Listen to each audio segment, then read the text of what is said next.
All right, former President Donald Trump playing golf yesterday at the LIV Pro-Am at his course in Bedminster, New Jersey. His son Eric Trump also in attendance alongside his dad.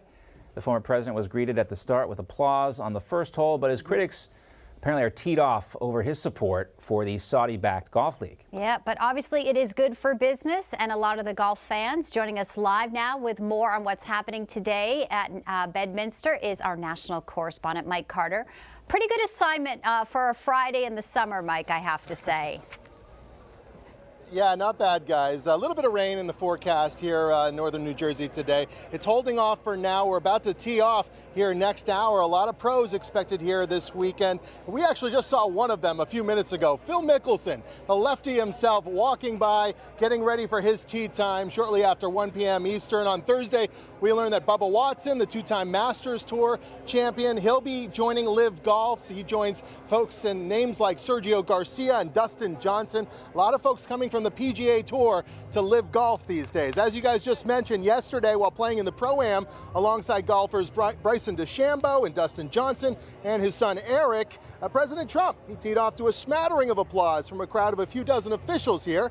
LIV Golf, as you guys mentioned, this tournament in particular, not without controversy this weekend. Several families of 9/11 victims have criticized the former president for inviting this tournament to Bedminster, New Jersey this weekend. They say LIV Golf, with its ties to Saudi Arabia and the Saudi money that some connect to 9/11's terrorist attacks, well, make it inappropriate for this tournament to be here. But to that end, former President Trump had this to say about LIV Golf's relationship with Saudi money.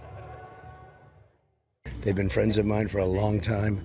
They've invested in many American companies. They own big percentages of many, many American companies. And frankly, what they're doing for golf is so great. What they're doing for the players is so great. The salaries are going to go way up. The PGA was not loved by a lot of the players, as you know, for a long time. Now they have an alternative, and nobody would have ever known there was going to be a gold rush like this.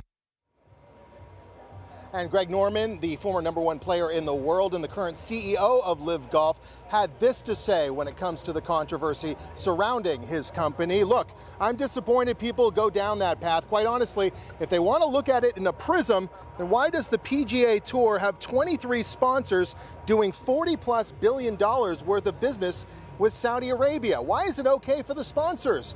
Will the PGA Tour Commissioner, Jay Monahan, go to each and every one of those CEOs of the 23 companies that are investing into Saudi Arabia and suspend them and ban them? The hypocrisy in all of this, it's so loud, it's deafening. And speaking of companies that have investment ties to Saudi Arabia, maybe you have heard of a few of these. Twitter, Nintendo, Disney, Facebook, Starbucks, Amazon, Uber, and AT&T, a lot of blame to go around. So when you start pointing fingers at LIV Golf and its connections to the Trump organization, and here in Bedminster, New Jersey, you have a few more companies to point the finger to. One last thing, guys. People wonder why the PGA Tour isn't here this weekend or hasn't been here in a while. Well, the PGA Tour took its tournaments off Trump properties. Beginning in 2016, when Donald Trump started running for president, PGA Tour pulled out of Trump's golf course down in Doral in Miami. And in 2021, after January 6th, the tournament that usually is played here at Bedminster, New Jersey, got canceled. So the only way for Donald Trump to have some of the best golfers in the world play on his golf courses, for now, it's at LIV Golf. Guys? Mike Carter, great to see you. Thanks. Thanks, Mike. And joining us now, the author of The Return, Trump's big 2024 comeback. Also the host of Dick Morris Democracy here on Newsmax is Dick Morris himself. Dick, thanks for being with us this Friday. You know, if you turn that book around on your set, you'll see a photo of Trump and me on the Bedminster golf course. Well, Dick, I thought about you in a chapter in your book where you talk about President Trump, both the challenger and the incumbent in that role. And, you know, this is the question we wanted to ask you about that. You know, you look at Joe Biden struggling so hard, and you see Donald Trump on the first tee yesterday tee off and just hit a stripe right down the middle. I mean, I'm always fascinated by the aspects of soft power in politics. And, you know, Americans have to see this. Joe Biden's struggling every day. He's hanging out with a bunch of losers, and Donald Trump is out playing golf, looking more presidential than the current president. He's a great golfer, and I was golfing. He was golfing. I was watching. And one of his few problems was he hit a ball into a water trap. And I looked at it, I saw it, and I said, Part the waters, Mr. President. I mean, it's just, look, it's presidential to look like you're playing golf, and no one can imagine Joe Biden doing anything athletic like that right now. And it speaks to, you know, these kind of things you can't really quantify. Who do you want to have a beer with? Who would you rather hang out with? Who do you have more trust in? Who looks more powerful in a position? And somehow Donald Trump looks more powerful playing golf than Joe Biden does, giving an address to the nation on the GDP. John, let me talk about something that's in the book that is very topical today. The Democrats are passing their prescription drug plan, and I call it the COVID Enabling Act. Under their bill, which I talk about in my book, spend a whole chapter on it, they are saying that they'll negotiate prescription drug prices, but that's a euphemism. What they're really going to do is dictate the prices to the company, and if they don't like it, they have to accept it. What that will do is eliminate a huge portion of the research money.